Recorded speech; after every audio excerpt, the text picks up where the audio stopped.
विजयनगर नाम के एक छोटे से गांव में कृष्णा नाम का एक लड़का रहता था। अभी कुछ ही दिनों पहले कृष्णा के पिताजी की मृत्यु हुई थी। कृष्णा पढ़ाई लिखाई में बहुत तेज था, परंतु पिताजी के मृत्यु के बाद कृष्णा ने स्कूल वगैरह जाना छोड़ दिया था। अब वह घर की जिम्मेदारियों को संभालने में व्यस्त हो गया था। कृष्णा के घर में कृष्णा के अलावा कोई और कमाने वाला नहीं था। पिताजी के मृत्यु के बाद कृष्णा के घर में केवल कृष्णा, कृष्णा की माँ और उसकी छोटी बहन थी। कृष्णा का यह सोचना था कि घर में अगर कोई कमाने वाला नहीं होगा तो घर का खर्चा कैसे चलेगा। इसी कारण से वह स्कूल छोड़ काम करने लगा था। वह प्रतिदिन जंगल में जाकर लकड़ियों को काटता और उन लकड़ियों को ले जाकर बाजार में बेच दिया करता था और कुछ लकड़ियां घर में जलावन में उपयोग करता था। एक दिन इसी तरह कृष्णा बाजार से लकड़ियां बेचकर घर लौटता है और अपनी माँ को आवाज लगाता है। माँ, ओ माँ, कहाँ हो? जरा यहाँ आना तो। कृष्णा की आवाज सुन उसकी माँ आती है। आ गया बेटा तू, आज ज्यादा समय लगा दिया तूने। हाँ माँ, आज मुझे जंगल से लकड़ियां लाने में थोड़ी ज्यादा देरी हो गई थी और फिर बाजार में बेचने में भी थोड़ा ज्यादा समय लग गया, इसलिए घर भी देर से आया। बेटा तुझे मैं कब से बोलते आ रही हूँ, तू ये काम छोड़ दे और फिर से स्कूल जाना शुरू कर दे। माँ, अगर मैं ये काम छोड़ दूंगा तो घर का खर्च कैसे चलेगा? आप तो जानते ही हो कि पिताजी के जाने के बाद घर में केवल आप, मैं और रानी ही हैं। और आप अब काम करने के लिए काफी कमजोर हो और आपकी तबीयत भी आपका साथ नहीं दे रही है और रानी बहुत छोटी है, तो बचा केवल मैं। हाँ बेटा, पर तू छोड़ दे ये काम, मैं कर लूंगी किसी तरह कुछ और चला लूंगी घर का खर्चा। पर तू छोड़ ये काम और स्कूल जाना शुरू कर दे। माँ, आप मेरी पढ़ाई की चिंता छोड़ दो। रानी है ना, वो कर रही है ना पढ़ाई, और घर में एक पढ़ा लिखा होना जरूरी होता है। कृष्णा की माँ कृष्णा को बहुत समझाने की कोशिश करती है, पर कृष्णा उनकी बात नहीं मानता और एक ही बात दोहराता रहता है। माँ, मैं आपको कह रहा हूं ना, आप मेरी चिंता छोड़ दीजिए, मैं सब कुछ संभाल लूंगा। आप बस आपकी तबीयत का ध्यान रखिए और छोटी की पढ़ाई का ध्यान रखिए। फिर अगली सुबह कृष्णा फिर से अपना काम करने जंगल की ओर निकल जाता है और जाते जाते अपनी छोटी बहन को भी साथ लेता जाता है ताकि उससे स्कूल छोड़ सके। कृष्णा पहले रानी को स्कूल छोड़ता है, फिर वहां से जंगल लकड़ियां काटने चला जाता है। कृष्णा दिन भर जंगल में लकड़ियां काटता है और फिर उन लकड़ियों को बाजार ले जाकर बेच देता है। कृष्णा जब घर वापस लौट रहा था, तभी वह देखता है कुछ लोग एक खेत में काम कर रहे होते हैं और वहां से थोड़ी दूरी पर एक जमींदार बैठा था।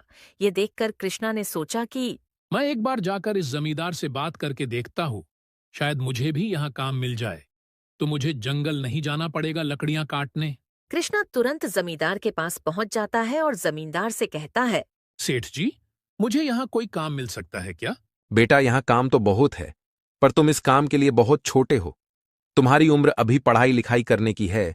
हाँ सेठ जी, मैं जानता हूँ कि मेरी उम्र छोटी है, लेकिन मेरे घर की हालत अच्छी नहीं है और मुझे घर चलाने के लिए पैसा कमाना ही होगा। कृष्णा उस जमींदार को बहुत समझाने की कोशिश करता है। कृष्णा के इतना समझाने के बाद आखिरकार सेठ मान जाता है। देखो कृष्णा बेटा, मेरा तो बस यही खेतों वाला काम है। अगर तुम्हें मंजूर है तो तुम कर सकते हो। यह सुनकर कृष्णा बहुत खुश होता है और खुशी खुशी काम करने के लिए हामी भर देता है। सेठ जी, आप बोलो तो मैं अभी से काम पर लग जाता हूँ। कृष्णा का काम करने के लिए उत्साह देख सेठ सोचता है। आज तो मेरे पास ऐसा कोई आसान काम नहीं है जो मैं इस बालक को दे सकूं।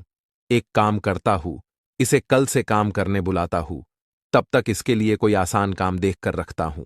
नहीं कृष्णा बेटा, तुम आज रहने दो। तुम एक काम करो, कल से काम करने आ जाना। ठीक है सेठ जी, परंतु क्या मैं यहाँ रुककर खेतों का काम सीख सकता हूँ? ठीक है बेटा, जैसा तुमको सही लगे। यहाँ से ही कृष्णा की जिंदगी की असली कहानी शुरू होती है। सेठ के यहाँ से निकलकर जब कृष्णा घर की ओर जा रहा होता है, तभी कृष्णा सोचता है। सेठ जी ने तो मुझे आज काम करने नहीं दिया। एक काम करता हूँ, थोड़ी देर के बाद जब सब चले जाएंगे, तब मैं खेतों पर काम करना शुरू कर दूंगा। आखिर मुझे जो काम कल से करना है, उसको मैं आज से ही शुरू कर देता हूँ। कुछ देर बाद धीरे धीरे सारे मजदूर और सेठ वहां से चले जाते हैं। फिर क्या था, कृष्णा फौरन कुदाल उठाता है और खेतों पर काम करना शुरू कर देता है। यहाँ कृष्णा काम करने में इतना व्यस्त होता है कि उसे समय का ध्यान नहीं रहता है और वहाँ उसके घर पर उसकी माँ बहुत परेशान होती है। आज कृष्णा को कुछ ज्यादा ही लेट हो गया है। अब तक तो उससे आ जाना चाहिए था। आने दो उसे, आज उसका जंगल जाना छुड़वा दूंगी। कृष्णा खेतों से काम कर शाम को थोड़ा ज्यादा ही लेट घर पहुंचता है। जब वो घर पहुंचता है तो देखता है माँ उसका इंतजार कर रही होती है। आ गया तू? तुझे मैं पहले ही मना कर रही थी, छोड़ ये काम और स्कूल जाना शुरू कर। इतना लेट घर आएगा, समय पर खाना नहीं खाएगा तो बीमार हो जाएगा, और अगर बीमार हो जाएगा तो किस काम की यह कमाई। माँ को इतना परेशान देख कृष्णा कहता है, माँ, अब तुमको इतना चिंता करने की कोई जरूरत नहीं है। क्यों बेटा, तुम स्कूल जाना शुरू करने वाले हो क्या? नहीं माँ, मुझे अब जंगल नहीं जाना पड़ेगा। मुझे पास के ही खेत पर काम मिल गया है। अब से मैं लेट भी नहीं आऊंगा और पैसे भी थोड़ा ज्यादा मिलेंगे। कृष्णा से यह सुन उसकी माँ को थोड़ा दिलासा तो मिलता है, पर फिर भी वह कृष्णा को काम करने से मना करती है। बेटा वो सब तो ठीक है, पर फिर भी मेरा एक ही कहना है, हो सके तो तुम काम करना छोड़ दो और स्कूल जाने लगो। माँ, आपकी इतनी तबीयत खराब रहती है और रानी छोटी है। अब आप ही बताओ कैसे चलेगा हमारे घर का खर्चा। माँ, आप मेरी चिंता छोड़ दो। मैं अब इतना समझदार हो गया हूँ कि घर का ध्यान रख सकता हूँ। अगली सुबह कृष्णा रोज की तरह खेतों पर काम करने निकल जाता है और जाने से पहले कृष्णा रानी को स्कूल छोड़ता है, फिर वहां से खेत पर चला जाता है। नमस्ते सेठ जी। अरे आओ कृष्णा बेटा, आ गए तुम। मुझे लगा तुम नहीं आओगे। मैंने सोचा तुमने कल बाकी लोगों को इतनी मेहनत करते देखा है, शायद घबरा गए रहोगे। नहीं सेठ जी, मुझे अब कोई काम डरा नहीं सकता। पिताजी के गुजर जाने के बाद मेरी जिम्मेदारियां बढ़ गई हैं और उन्हें निभाने के लिए मैं कोई भी काम करने के लिए तैयार हूं। क्या बात है कृष्णा बेटा, आज के जमाने में कुछ लोग शादी के बाद भी अपने माँ बाप के भरोसे रहते हैं, और एक तुम हो। तुमने तो मेरा दिल छू लिया। हाँ सेठ जी, चलिए अब मुझे भी कुछ काम दीजिए। कृष्णा का अपने परिवार के प्रति जिम्मेदारी देख सेठ सोचता है। इस लड़के में अपने परिवार के प्रति इतना समर्पण है कि यदि इसे मैं यहां काम नहीं दूंगा तो ये किसी और के वहां काम करने चला जाएगा। एक काम करता हूं, फिलहाल के लिए इसे वो छोटे वाले खेत में काम करने भेज देता हूं। बेटा, एक काम करो, तुम जाकर मेरे आम के पेड़ वाली जमीन पर काम करना शुरू कर दो। ठीक है सेठ जी। कृष्णा फटाफट पास में पड़े कुदाल को लेता है और सेठ के बताए खेत पर काम करने निकल जाता है। कृष्णा सेठ के बताए खेत पर पहुंचकर काम करना शुरू कर देता है। कृष्णा की एक आदत थी, वह हर काम को बहुत दिल लगा के करता था और बड़ी जिम्मेदारी से करता था, चाहे वो पढ़ाई हो या कोई काम। देखते ही देखते थोड़ी देर में कृष्णा पूरा खेत जोत देता है। चलो यहाँ का तो काम हो गया। अब सेठ जी से मिल दूसरे खेत पर काम करने चला जाता हूँ। सेठ जी, उस खेत का काम पूरा हो गया। अब कौन से खेत पर जाकर काम करूं मैं? कृष्णा से यह बात सुन सेठ चौंक जाता है। क्या कहा तुमने? उस खेत का काम हो गया? हाँ सेठ जी, वो खेत तो काम के हिसाब से बहुत छोटा था, तो जल्दी हो गया। अब कहाँ जाऊं मैं? बेटा, आज के लिए बहुत हो गया। तुम्हारे उम्र के हिसाब से आज तुमने बहुत काम कर लिया है। अब घर जाओ और आराम करो। सेठ से यह बात सुन कृष्णा कहता है। नहीं सेठ जी, अभी तो बहुत काम बचा है। आप बोलिए ना कहाँ काम करना है। नहीं कृष्णा बेटा, आज के लिए दूसरा कोई काम नहीं बचा है। सेठ के बहुत समझाने के बाद भी कृष्णा नहीं मानता। ठीक है बेटा, तो क्या तुम मेरा एक काम कर सकते हो? हाँ सेठ जी, बोलिए क्या करना है। बेटा, काम जानने से पहले मेरे एक सवाल का जवाब दो। हाँ पूछिए सेठ जी, क्या जानना चाहते हो आप? तुमने अपनी पढ़ाई कहाँ तक करी है? 8वीं तक पढ़ा हूं मैं और 9वीं में दाखिला हुआ था, पर जा नहीं पाया। फिर तो तुम्हारा गणित बहुत तेज होगा। हाँ सेठ जी, गणित तो मेरा पसंदीदा विषय था। उसमें तो मैं पूरे वर्ग में अव्वल आता था। क्या बात है, फिर तो जोड़ घटाना तुम्हारे लिए तो बहुत आसान होगा। जी सेठ जी। तो आज से तुम मेरे खेतों पर काम नहीं करोगे? सेठ से यह सुन कृष्णा चौंक जाता है और सेठ से पूछता है। क्यों सेठ जी, ऐसा मैंने क्या कर दिया? मुझे माफ कर दीजिए। अगर मुझसे कुछ भूल हुई है तो। नहीं कृष्णा बेटा, तुमसे कोई भूल नहीं हुई है, और मैं तुम्हें केवल खेतों में काम करने से मना कर रहा हूं क्योंकि मेरे पास तुम्हारे लिए कुछ और काम है। कुछ और काम? मैं कुछ समझा नहीं सेठ जी, जरा साफ साफ बताइए। देखो बेटा, तुम्हें काम की जरूरत है और तुम्हें हिसाब किताब भी आता है, तो एक काम करो, तुम मेरे यहां मजदूरों की तनख्वाह और दूसरी जरूरतों का हिसाब रखने का काम करो। ठीक है, मुझे चलेगा सेठ जी। फिर सोचना क्या, चलो लग जाओ काम पर। वहां टेबल पर पड़ी है हिसाब की किताब। कृष्णा सेठ की बात मान सेठ के यहाँ हिसाब रखने का काम करना शुरू कर देता है। कृष्णा सेठ के यहाँ काम कर रहे सभी मजदूरों के तनख्वाह और बाकी का हिसाब लगाकर सेठ के पास चला जाता है। सेठ जी ये लीजिए, मैंने सभी मजदूरों के तनख्वाह और बाकी के चीजों का सारा हिसाब कर दिया है। एक बार आप भी देख लीजिए। क्या बात है बेटा, इतना जल्दी? तुम तो बहुत तेज हो। रुको, एक बार मैं भी देख लेता हूं। सेठ हिसाब चेक करता है और जब वो देखता है कि सारा हिसाब एकदम सही है तो वह कृष्णा से कहता है। बहुत बढ़िया बेटा, सारा हिसाब एकदम सही है। तुम तो कमाल के लड़के हो, काम में भी तेज और हिसाब किताब में भी। नहीं सेठ जी, ऐसा कुछ नहीं। वो आपको बोला था ना, गणित मेरा सबसे पसंदीदा विषय है। हाँ वो तो है बेटा, पर तुम काम करने में भी बहुत अच्छे हो। हर काम दिल लगाकर करते हो। हाँ सेठ जी, वो ऐसा क्योंकि मेरे पिताजी कहते थे कि हमें कोई काम करने में कभी शर्म नहीं करनी चाहिए और जो भी काम मिल जाए उससे पूरे ईमानदारी और दिल लगाकर करना चाहिए। इससे काम में दिल लगा रहता है और काम भी जल्दी हो जाता है। क्या बात है कृष्णा बेटा, क्या खूब बात कही है तुम्हारे पिताजी ने। बेटा आज के लिए बहुत काम हो गया, अब से तुम केवल हिसाब किताब का काम करोगे। ठीक है सेठ जी, जैसा आपको सही लगे। चलो तो फिर मैं कल आता हूँ। कृष्णा वहां से घर के लिए निकल जाता है। आज कृष्णा कुछ ज्यादा ही जल्दी आ जाता है।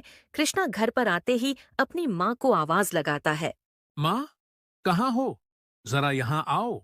कृष्णा की आवाज सुन उसकी माँ वहां आ जाती है और कृष्णा को इतना जल्दी घर पर देख बोलती है। अरे कृष्णा बेटा, आज बहुत जल्दी आ गए। क्यों, आज काम नहीं था क्या?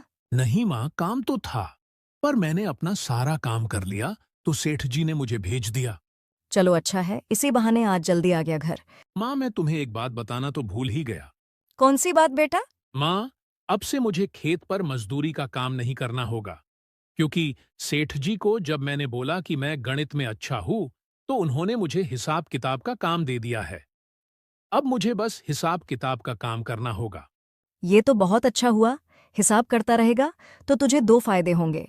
एक तो तुझे बाकियों की तरह मजदूरों वाला काम नहीं करना होगा और दूसरी की तेरा गणित और भी अच्छा हो जाएगा। हाँ माँ, मैंने जब आज का हिसाब लगाकर सेठ जी को दिखाया तो उन्होंने मेरी बहुत तारीफ की। चल अब आज जल्दी आ गया है तो कुछ खा पी कर आराम कर ले। ठीक है माँ, आप खाना लगा दो, मैं तब तक हाथ मुंह धोकर आता हूँ। इसी तरह अब कृष्णा रोज खेतों पर जाता उस दिन का सारा हिसाब का काम करता और घर जल्दी आने लगा था। इसी तरह कुछ दिन बीत जाते हैं। फिर एक दिन जब सेठ देखते हैं कि कृष्णा घंटों का हिसाब का काम मिनटों में कर देता था और उसका बाकी का समय खेत पर व्यर्थ जा रहा है, तो वो कृष्णा को अपने पास बुलाता है। कृष्णा बेटा जरा यहाँ आना तो। आया सेठ जी। बेटा क्या तुम मेरा एक कहना मानोगे? हाँ बोलिए ना सेठ जी, क्या करना है? बेटा तुम इतनी जल्दी हिसाब का काम कर लेते हो और फिर उसके बाद तो तुम्हारे पास दूसरा कोई काम नहीं रहता है, तो कल से तुम सुबह स्कूल चले जाया करो और फिर वहां से यहां आ जाना। इससे तुम्हारी पढ़ाई भी चलती रहेगी और तुम काम भी करते रहोगे। पर सेठ जी। परवर कुछ नहीं, और तुम पैसों की चिंता मत करो। तुम्हारे स्कूल की पूरी फीस भी मैं भर दूंगा और काम तुम चाहे जितनी भी देर करो, पैसे मैं तुम्हें पूरे दिन के दूंगा। बस तुम मन लगाकर पढ़ो। सेठ जी से इतनी मदद मिलता देख कृष्णा सेठ का धन्यवाद करने लगता है। आपका बहुत बहुत धन्यवाद सेठ जी, आप मेरी बहुत मदद कर रहे हैं। मैं आपसे वादा करता हूँ, मैं अपनी पूरी क्षमता के साथ पढ़ाई करूंगा। धन्यवाद किस बात का बेटा, तुम भी मेरे बेटे जैसे हो और तुम्हारे अंदर जो हुनर है उसको मैं ऐसे व्यर्थ होता नहीं देख सकता। चलो ऐसे भी तुमने आज का अपना काम पूरा कर लिया है, अब घर जाओ और आराम करो और याद रहे कल से पहले स्कूल जाओगे फिर यहां आओगे। ठीक है सेठ जी। कृष्णा ये बात अपनी माँ को बताने भागता भागता घर जाता है। माँ जल्दी से यहाँ आओ, मुझे आपको एक खुशखबरी देनी है। कृष्णा की आवाज सुन उसकी माँ आती है। बोलो कृष्णा बेटा, क्या खुशखबरी है जो तुमने मुझे इतनी जोर से आवाज लगाई? माँ, आपकी इच्छा पूरी होने वाली है। मेरी इच्छा? मेरी कौन सी इच्छा पूरी होने वाली है बेटा, जरा साफ साफ बताना तो। सोचो सोचो माँ, आप मुझे हर रोज इसी बात के लिए कहती रहती हो। मेरी तो सबसे बड़ी एक ही इच्छा है कि तू काम छोड़ स्कूल जाना शुरू कर दे बस। यही माँ, आपकी यही इच्छा पूरी होने वाली है। क्या कहा बेटा? तू स्कूल जाना शुरू करने वाला है, इसका मतलब अब तू काम करने नहीं जाएगा? नहीं माँ, मैं काम पर भी जाऊंगा और स्कूल भी। कैसे बेटा? अगर तू स्कूल जाएगा तो तू काम पर कैसे जाएगा? माँ, इसका हल सेठ जी से मिला है।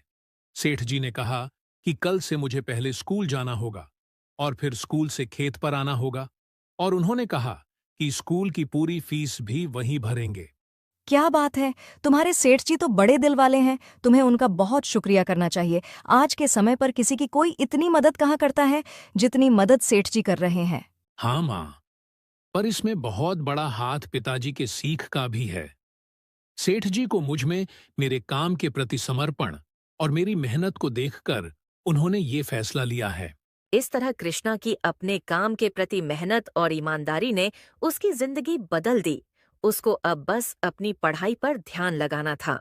अब कृष्णा रोज सुबह अपनी छोटी बहन के साथ साथ स्कूल जाता और फिर स्कूल से आने के बाद सेठ के यहाँ हिसाब किताब का काम करने जाता था। दोस्तों, इस तरह कृष्णा की मेहनत ने कृष्णा की जिंदगी बदलने में मदद की। अब कृष्णा स्कूल भी जा पाता था और काम कर अपने घर का पालन पोषण भी कर पा रहा था। दोस्तों, इस तरह की और शानदार कहानियां देखने के लिए हमारे इस चैनल को सब्सक्राइब कर ले।